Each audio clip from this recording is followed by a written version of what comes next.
back to Lou Rock TV. And today, I'm going to do a little VR for my boy John, way Boggs fan. What he wanted was to show cards that you love, cards that you appreciate, but aren't in your PC. So those who know me, those who follow my channel know that I'm a Clemente fan. Roberto Clemente is bar none my number one PC, followed by the Yankees and rookies. That's pretty much my wheelhouse. So it's hard to do anything baseball because if I have anything non-Yankee, it's usually a rookie card, and I love rookie cards. So those who don't know, growing up, even though I'm a baseball guy through and through, I grew up playing basketball, and many reasons why I played basketball, but I think the number one reason was my mother thought I had the least amount of opportunity to get hurt. That makes sense. She didn't trust football. She didn't trust hockey. She didn't trust baseball with some kid throwing as hard as he can towards me. She thought basketball was pretty safe. So I grew up playing basketball. Love basketball. I'm a diehard, unfortunately, Knicks fan, even though the Knicks are doing well this year, finally.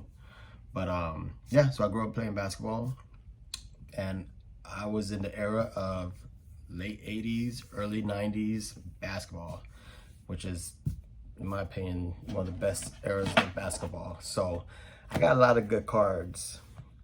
So let me flip the camera around and get into this.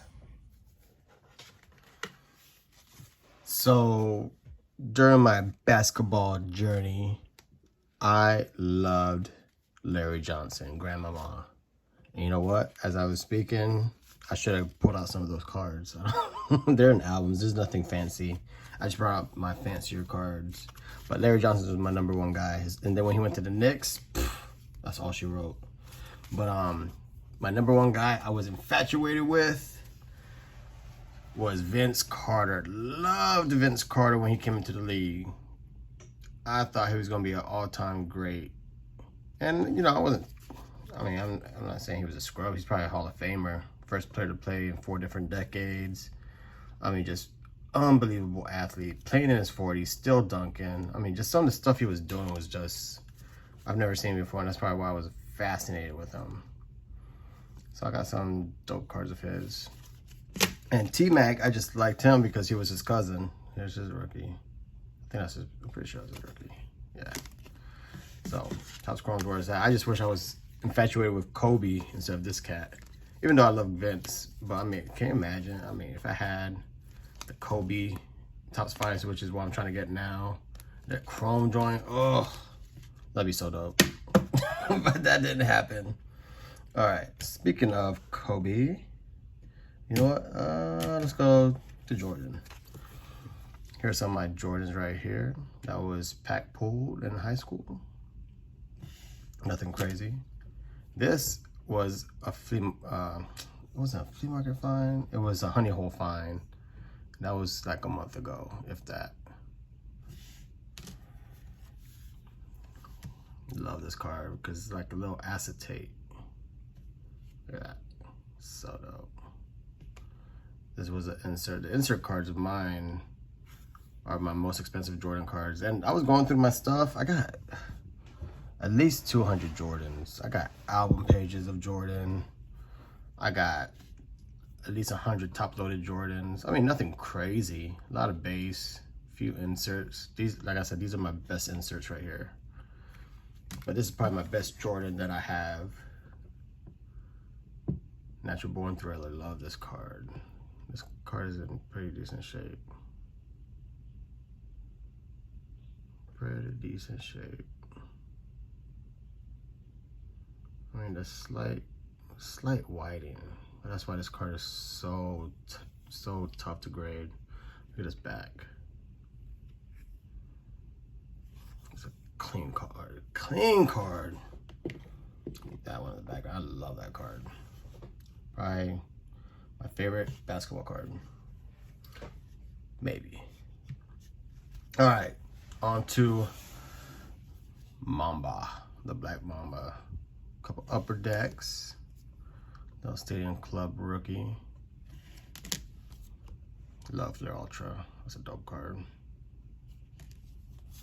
This one I thought this was a better shape, but this one, some whiting on in this corner. See? Ugh, that ruins it. These cards are so tough. I mean, look at the edging. The edge is so tough, man. With these non-borderless cards. And Flare Metal. Anything Flare Metal is my favorite. I love Flare Metal. I love it. Now, here are my top 3 Cobes. This, I remember ripping, and I had it in an album for the longest time. Then it graduated to a top loader. And as I was looking for Kobe rookies and other Kobe cards, I came across this on eBay. And like I said, you could ask for anything on eBay. So when I saw the $200 price tag on it, I was like, this loser ain't gonna get $200 for this card. It's just a little insert. And then I was looking at the sold listings, and this card commands a nice little penny. So that's when it graduated to the One Touch. It's a beautiful card too, man. Just beautiful shine. So shiny. So shiny. Love it. Another shiny card. I had 2 of these, and I traded one of them in a package deal. I mean, it's a dope prospect card. Love it. I ripped both of them. Just so happened. I can't remember if I bought a blaster box for like 15 bucks, 20 bucks. That's what they cost back in the day.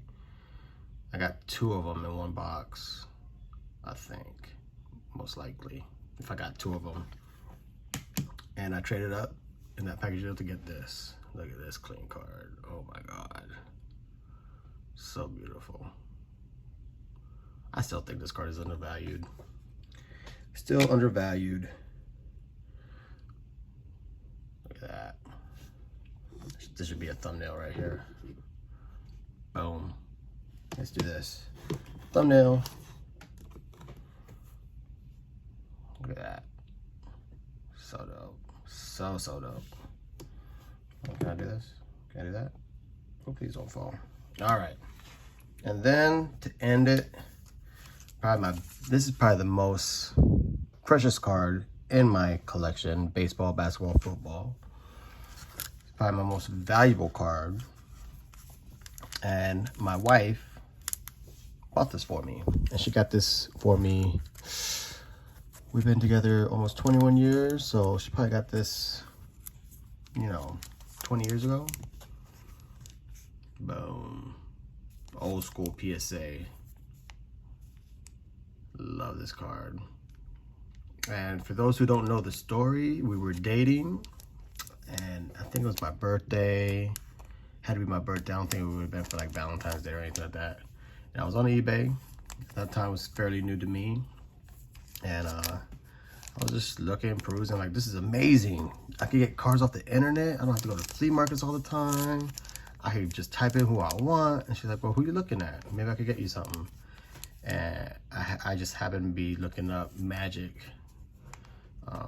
cards. And this was like, I think, a buy it now for $125. And she's like, oh my God, $125 for one card? Oh, boo, that's what I want. It's what I want. She's like, well, if that's what you want, like, either you get it for me or I'm just gonna buy it myself. And my girl bought it for me. That's how I knew she was a keeper. And now this card is stupid. Stupid. She wants to sell it, so that's a dope card. Look at that, boom. Thumbnail. That's pretty dope. I should keep that. Picture. All right, let me flip the camera around. And I hope that's satisfactory, John. My non-PC cards. Love my basketball cards. I don't really care too much about this era of basketball because, first off, it's way too crazy expensive. And two, there's no one that's really, Luka's tight. I got his second year Prism, but only because I found it in a value box for like $1. Zion doesn't do it for me. I don't think he's going to be an all-time great, but that's just my opinion. I mean, I don't know. Injuries, talk to my Derrick Rose people. That's what I think is going to happen to my man, unfortunately. I just think he's just too powerful for his own good. But that's another another subject, another story for another time. We're here for non-PC. This is non-PC, but I love it. It kind of fits because I love rookie cards. So with that, peace out. Go Yankees.